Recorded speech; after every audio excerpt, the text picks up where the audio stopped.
Hi everyone, welcome back to my YouTube channel. I hope कि आप सब लोग बहुत अच्छे होंगे। लास्ट पार्ट में हमने देखा था कि विंग वांग जी से कह रहा था कि वो एक मॉन्स्टर है, इसलिए वांग जी को उससे दूर चले जाना चाहिए। लेकिन वांग जी ने उससे कहा कि वो उसे चाहता है और वो उसे छोड़कर कहीं भी नहीं जाएगा। वांग जी विंग को किस कर रहा था। विंग ने फिर से कुछ बोलने के लिए अपना मुंह खोला, लेकिन वांग जी ने उसे चुप करा दिया। इसके बाद विंग वांग जी को टाइटली हक कर लेता है। वांग जी ने विंग को प्रोटेस्ट करने का कोई भी मौका नहीं दिया। आज पहली बार विंग और वांग जी विलेजर्स के साथ खाना खाने आए थे। उन्हें इसमें देखकर वेंचिंग सरप्राइज थी। वांग जी हमेशा विंग से कहता था कि उसे विलेजर्स के साथ खाना खाना चाहिए, लेकिन हमेशा विंग खाने से पहले गायब हो जाता था। इसलिए आज वांग जी उसे खुद ही अपने साथ लेके आया। तभी एक सीनियर अंकल ने विंग के कंधे पर पैट करते हुए कहा, वे गोंग से आप फाइनली यहाँ पर आ ही गए, वरना आप तो हर समय खाने से पहले गायब हो जाते थे। इस पर विंग नर्वसली हंसते हुए कहता है, हाँ अंकल, आज मैंने सोचा कि आप लोगों के साथ खा लूँ। तभी वो अंकल कहते हैं, आई होप कि तुमने लानर गोंगजी के साथ अपना सारा बिजनेस सेटल कर लिया हो। वो अंकल वांग जी को देख रहे थे। तभी वेंचिंग गला साफ करते हुए कहती है, टाइम हो गया है, आ जाओ और खाना खा लो। वो लोग खाना खाने के लिए नीचे बैठे। तभी उस सीनियर अंकल ने वांग जी को देखकर एक विंक की और उनके चेहरे पर एक सेटिस्फाइड स्माइल थी। ये देखकर वांग जी के कान लाल हो गए थे। वो सोच रहा था कि किस किस को उसके एग्रीमेंट के बारे में पता रहा होगा। जब उसने टेबल पर लोगों को देखा तो उन सभी के चेहरे पर एक सेटिस्फाइड स्माइल थी, क्योंकि वांग जी और विंग साथ साथ बैठे हुए थे। वांग जी खुद को काम रखने की कोशिश कर रहा था। वो सोच रहा था कि उनकी रात की एक्टिविटी की वजह से शायद विंग और वांग जी की सेंट आपस में मिल गई है। सेटलमेंट में सभी को पता चल गया होगा कि वांग जी अब वर्जिन नहीं रहा। वांग जी ने बिना किसी की तरफ देखे चुपचाप अपना खाना खाया। वो दूसरों से नजरें नहीं मिला रहा था। दूसरी तरफ वै wuxian सभी के साथ हंस हंस के बातें कर रहा था और जोक कर रहा था। वांग जी सोच रहा था कि क्या इस अल्फा को कोई भी फर्क नहीं पड़ता और ये सबके साथ ऐसे क्या बात कर रहा है। विंग को इस तरीके से देखकर वांग जी को जलन हुई थी। वांग जी ने जोर से अपना बाउल नीचे रखा। बाकी लोग बातें कर रहे थे, इसलिए उन्होंने नहीं सुना, लेकिन विंग ने सुन लिया था। वो कंसर्न में वांग जी की तरफ देखता है। उसने कहा, लानजान, क्या सब कुछ ठीक है?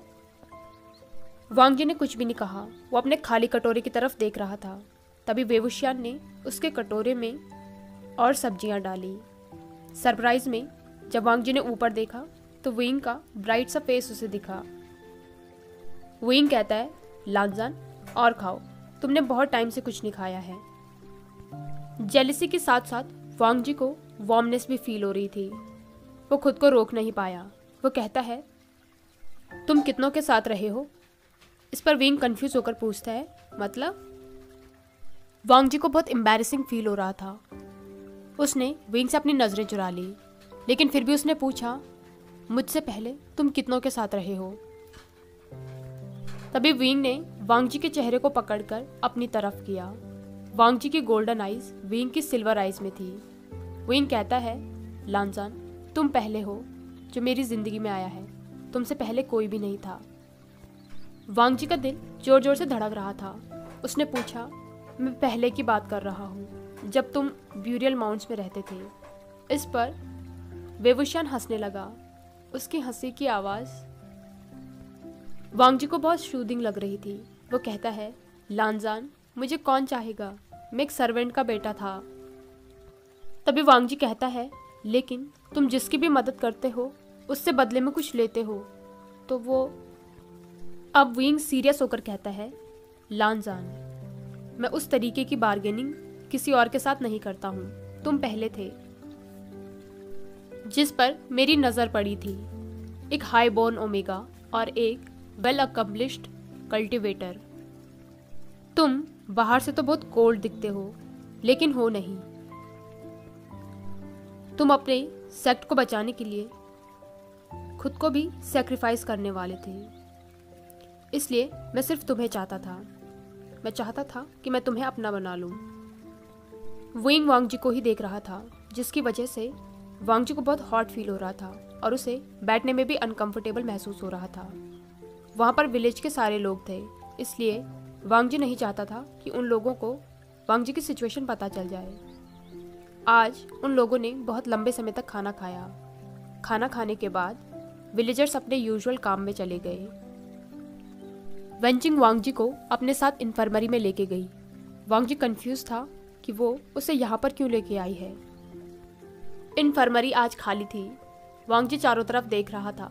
तभी वेंचिंग ने कुछ हर्ब्स ली और उन्हें पैक किया और उसे वांग जी को दे दिया। ये देखकर वांग जी कंफ्यूज था। वो साइलेंटली वहीं पर खड़ा रहा। थोड़ी देर की ऑकवर्ड साइलेंस के बाद वेंचिंग ने अपनी आई रोल की और वह कहती है, देखो, यहाँ पर सब जानते हैं कि तुम दोनों ने क्या किया है, इसलिए इन हर्ब्स को अपनी चाय के साथ लेना ताकि तुम कंसीव न कर लो, और हाँ, अपनी हीट आने से पहले ले लेना।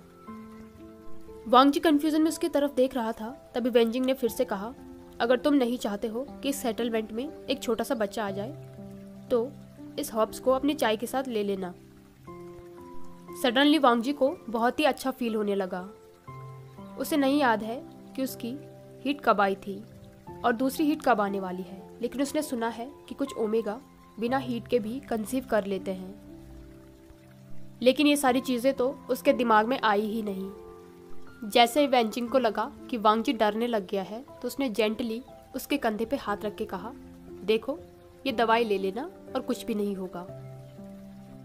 इन सब के बारे में एक ओमेगा को ही सोचना पड़ता है, वरना अल्फा बास्टर्ड तो सब कुछ करके चले जाते हैं। उसकी बात सुनकर वांग जी ने नोट किया और वो इन्फर्मरी से बाहर आ गया। वांग जी सोच रहा था कि उसने तो इन सब के बारे में सोचा ही नहीं, लेकिन अब उसे सोचना पड़ेगा।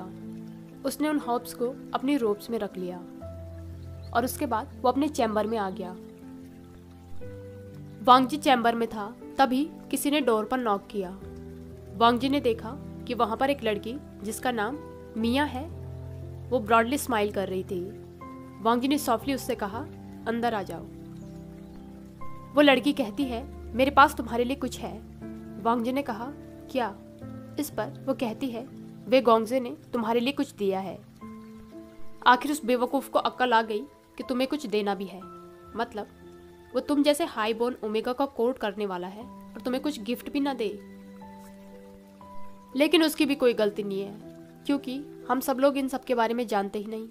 और वेंचिंग, वो तो अपने काम में इतना बिजी रहती है कि उसे तो याद ही नहीं रहा होगा कि ऐसा भी कुछ करना है। मिया ने वांग जी को वो गिफ्ट दिया। वो कहती है, अगर तुम्हें ये पसंद नहीं आए तो मुझे बता देना, मैं उससे कह दूंगी। और इसके बाद वो वांग जी के रूम से बाहर आ गई। वांग जी को उसकी बातें समझने में थोड़ा टाइम लगा। वो क्या कह रही थी? कोर्टिंग? विंग ने उसके लिए कुछ दिया है? उसने जल्दी जल्दी से उस बंडल को अनरैप किया। उसका चेहरा पूरा लाल हो गया था। वो खुश था कि इस कमरे में कोई नहीं है, वरना वो उसका लाल चेहरा देख लेते। वांग जी ने देखा वहां पर एक जेड पेंडेंट और एक हेयर पिन है। वो पेंडेंट हरे रंग की जेड से बना हुआ था, जिस पर एक लोटस था और साथ ही उसके दोनों तरफ ड्रैगन साइन बना हुआ था। वो बहुत ही ब्यूटीफुल था। वो हेयर पिन भी गोल्ड की बनी हुई थी और उस पर भी एक लोटस फ्लावर था, जिसकी पीटल्स ब्लू कलर की थी। वो दोनों ही गिफ्ट बहुत ज़्यादा ब्यूटीफुल थे। वांग जी एक हाई बोर्न ओमेगा तो था, लेकिन उसे पता है ये गिफ्ट बहुत महंगा होगा। उसे आज तक अपने सेक्ट में भी ऐसा गिफ्ट नहीं मिला था। वांग जी अपने हाथ में रखे उन गिफ्ट्स को देख रहा था। ये कोर्टिंग गिफ्ट है। वो सोच रहा था कि इस ब्यूरियल माउंट्स में वेवुशियन को इतने लग्जरी गुड्स कहाँ से मिले और उसके पास इतना मनी कहाँ से आया। वांग जी ने केयरफुली उन गिफ्ट को अपनी रोब्स में रख लिया। वो उसके लिए बहुत ही प्रीशियस हैं, खासकर जब वो विंग ने दिए हैं। थोड़ी देर बाद वांग जी लाइब्रेरी गया। विंग कुछ नए स्कोर्स लेकर आया था। जब वांग जी लाइब्रेरी पहुंचा तो उसने देखा कि विंग वहीं पर है। विंग उसे देखकर कहता है, लानजान, तुम कहाँ थे? मैं पूरे दिन से तुम्हें ढूंढ रहा हूँ। वांग जी उसे देख रहा था। वो सोचने लगा, अभी हमने साथ में ही तो खाना खाया था। तभी विंग की नज़र वांग जी के बालों पर गई और उसके चेहरे से स्माइल गायब हो गई। वो कहता है, लानजान, वो तुम्हें पसंद नहीं आया? अगली बार मैं और अच्छा लाने की कोशिश करूँगा। तुम मुझे बता देना तुम्हें क्या अच्छा लगता है और मैं। विंग बहुत नर्वस हो गया था। तभी वांग जी कहता है, वो मेरे लिए बहुत ज़्यादा थे। इस पर विंग फिर से कहता है, हाँ मुझे लगा ही था कि वो तुम्हारे लिए बहुत ज़्यादा हो जाएंगे। वैसे भी तुम्हें तो प्लेन चीज़ें पसंद है ना? वेंचिंग ने मुझसे कहा था, लेकिन मैंने ही उसकी बात नहीं सुनी। तभी वांग जी कहता है, क्या वो कोर्टिंग गिफ्ट थे? इस पर विंग बातें बनाने लग गया था, लेकिन वांग जी उससे फिर से पूछता है, विंग प्लीज़ मुझे बताओ। विंग ने धीरे से कहा, हाँ वो मैं तुम्हें कोर्टिंग गिफ्ट देना चाहता था। वांग जी ये सुनकर खुद को रोक नहीं पाया। उसने विंग के लिप्स पर किस कर दिया। ये देखकर विंग तो सरप्राइज ही हो गया था। वो वांग जी से अलग हुआ और कहता है, लानजान। इस पर वांग जी कहता है, विंग तुमने तो मेरी जिंदगी ही मांग ली। इस पर विंग कहता है, हाँ वही तो हमारा एग्रीमेंट था। वांग जी विंग की सिल्वर आइज में देख रहा था। वो बहुत ज़्यादा इमोशनल हो गया था। वो कहता है, तो फिर मैं तुम्हारा हूँ हमेशा के लिए। ये सुनकर विंग हंसने लगा। उसने वांग जी को अपनी आर्म्स में उठाया और उसे हवा में घुमाने लगा। वो कहता है, वांग जी मैं तुमसे कभी भी बोर नहीं होऊंगा। विंग को हंसता हुआ देखकर वांग जी भी खुद को नहीं रोक पाया। वो कहता है, और वो भी स्माइल करने लग गया था। तभी वेवुशिया ने उसे नीचे रख दिया और उसके चेहरे से हंसी गायब हो गई। वो कहता है, लेकिन तुम्हें तो ये गिफ्ट पसंद ही नहीं आए। मुझे तुम्हारे लिए नए गिफ्ट लाने पड़ेंगे जो तुम्हें पसंद आए। तभी वांग जी ने उसके हाथ पकड़ लिया। वो कहता है, विंग वो गिफ्ट बहुत अच्छे हैं। आज से पहले मुझे इतने अच्छे गिफ्ट किसी ने भी नहीं दिए। ये सुनकर विंग रिलैक्स्ड हो गया था। वो कहता है, लानजान तुम सबसे बेटर डिजर्व करते हो क्योंकि तुम सबसे अच्छे हो। वांग जी उसे वो गिफ्ट दिखाते हुए कहता है, मैं उन्हें खोना नहीं चाहता था, इसलिए मैंने उन्हें अपने रोब्स में रखा है। विंग जेंटली कहता है, कोई बात नहीं, देखो मेरे पास भी एक ऐसा ही पेंडेंट है। उसने अपनी बेल्ट में लगा हुआ पेंडेंट दिखाया। उस पर भी लोटस फ्लावर था, लेकिन ड्रैगन की जगह एक फीनिक्स बनी हुई थी। वांग जी देखकर बहुत खुश हो गया था क्योंकि वो एक कपल पेंडेंट था। विंग कहता है, इसमें मैंने ट्रैकिंग चार्म लगाया है। अगर तुम्हें कभी भी मुझे ढूंढना हो तो इसमें अपनी थोड़ी सी स्पिरिचुअल एनर्जी भेज देना और तुम मुझे ढूंढ लोगे। वांग जी ने कहा, ठीक है, तो मैं भी इसे अपनी बेल्ट में लगाता हूँ। वांग जी उस पेंडेंट को अपनी बेल्ट में बांधने लगा और उसने विंग को हेयर पिन देकर कहा, और तुम इसे मेरे बालों में लगाओ।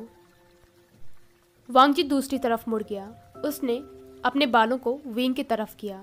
साथ ही वो अपना एम्बैरेस चेहरा भी छुपाना चाहता था। ये हेयर पिन उसके बालों में बहुत अच्छा लगेगा क्योंकि ये विंग ने उसे दिया है, उसके विंग ने, जिससे वो प्यार करता है।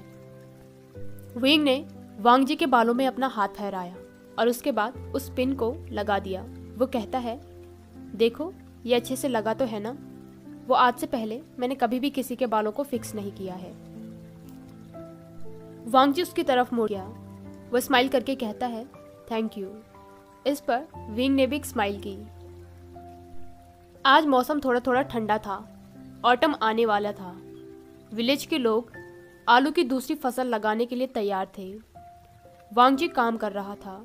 तभी विंग उससे कहता है, लानजान इधर आओ, मुझे तुमसे कुछ बात करनी है। विंग घास पर लेटा लेटा आयुआन को कहानियां सुना रहा था और आयुआन अपने छोटे छोटे हाथों से लीची छीलकर उसके मुंह में डाल रहा था। वांग जी ने अपने माथे से पसीना पोंछते हुए कहा, जब मैं ये काम खत्म कर लूंगा तब आऊंगा। सूरज बहुत ज्यादा तेज था। वो लोग खेतों में खुदाई कर रहे थे। अंकल ने उससे कहा था कि विंग तो खेतों में मदद करता नहीं है। वांग जी विंग का ओमेगा है इसलिए उसे तो मदद करनी पड़ेगी। ये सुनकर वांग जी ने ब्लश किया और उसने अंकल्स के साथ खेतों में हाथ बटाया। विंग तो कभी भी खेतों में कोई भी मदद नहीं करता है, वो हर समय ट्रैवल करता रहता है, लेकिन वांग जी यहाँ पर बिना काम किए हुए ऐसे ही नहीं पड़े रहना चाहता। तभी विंग फिर से कहता है, लान जान। इस पर वांग जी ने आई रोल किया। विंग कहता है, मैंने वो देख लिया। हाँ। ये सुनकर वांग जी ने स्माइल किया। खेतों का काम खत्म होते होते आधा दिन हो गया था। वांग जी के रोप्स तो पसीने से भीग गए थे। वांग जी ने देखा तो विंग और आयुआन वहां से कहीं गायब हो गए थे। वांग जी सोच रहा था कि वो दोनों जरूर कुछ गड़बड़ कर रहे होंगे। तभी अंकल कहते हैं, लारर गोंगजी, आपकी हेल्प के लिए बहुत बहुत थैंक यू, लेकिन अब आपको रेस्ट करना चाहिए। बस आलू को मिट्टी में दबाना है, वो हम कर लेंगे। आप जाकर वे गोंगजे को ढूंढिए। वांग जी कहता है, मैं आप कर देता हूँ। इस पर वो अंकल हंसते हुए कहता है, अरे नहीं, ये तो एक आदमी का काम है, और वैसे भी हम यहाँ पर इतने सारे हैं, हम कर लेंगे, आप जाइए। वांग जी ने बो करके उन टूल्स को नीचे रखा। वो अपने चैम्बर्स में जाकर इन मडी कपड़ों को निकालना चाहता था, लेकिन जाते जाते वो बीच में रुक गया। उसने सोचा कि क्यों ना वो पूल में चला जाए। जब वो वहां पर गया तो उसने बच्चे के हंसने की आवाज़ सुनी। आयुआन कहता है, गग्गा वहां पर नहीं, और फिर वो दोनों हंसने लग गए। विंग कहता है, आयुआन यहाँ पर आओ। जब वांग जी पेड़ों के बीच से पूल के पास गया, उसने देखा कि वो दोनों पानी में खेल रहे हैं। आयुआन अपने छोटे छोटे पैरों से पानी में किक कर रहा था और विंग पूल के बीच में था। उसकी बॉडी से वाटर ड्रॉप्स नीचे गिर रही थी, जिसमें उसकी बॉडी बहुत ही हैंडसम लग रही थी। विंग वांग जी को बहुत ही हॉट लग रहा था। वांग जी सोच रहा था कि ये विंटर तो विंग की वजह से लाइट अप हो जाएंगी। वांग जी ने भी पहले अपने आउटर रोप्स को निकाला और उसके बाद अपने इनर रोप्स को भी उतार दिया। वो सिर्फ अपने ट्राउजर्स में था, क्योंकि वहां पर आयुआन था। वांग जी भी पानी में चला गया। जब विंग ने आवाज सुनी, तब जाकर उसने ऊपर देखा। विंग की नजर वांग जी की बियर चेस्ट पर गई। वो वांग जी को ऐसे देख रहा था जैसे वो कुछ नहीं चाहता हो और सीधे जाकर वांग जी को किस करना चाहता हो। वांग जी सोच रहा था कि अच्छा है, ये पानी ठंडा है। वो इस बच्चे के सामने यहाँ पर अराउज नहीं होना चाहता है। तभी वांग जी ने उसकी तरफ देखकर कहा, लानजान, तुम भी यहाँ आ गए। तभी आयुआन स्माइल करते हुए कहता है, गग्गा, जानगा, प्रिटी गग्गा, देखो मैं एक ड्रैगन हूँ। वे गग्गा ने कहा है कि ड्रैगन बड़े पूल में स्विम कर सकते हैं। देखो मैं यहाँ पर स्विमिंग कर रहा हूँ। उसकी बात सुनकर वांग जी ने स्माइल किया। हाय एवरीवन, आई होप कि आपको आज का पार्ट पसंद आया हो। अगर आपको ये पार्ट पसंद आया हो तो इसे लाइक, कमेंट, शेयर और चैनल को पक्का से सब्सक्राइब कीजिए। Thank you.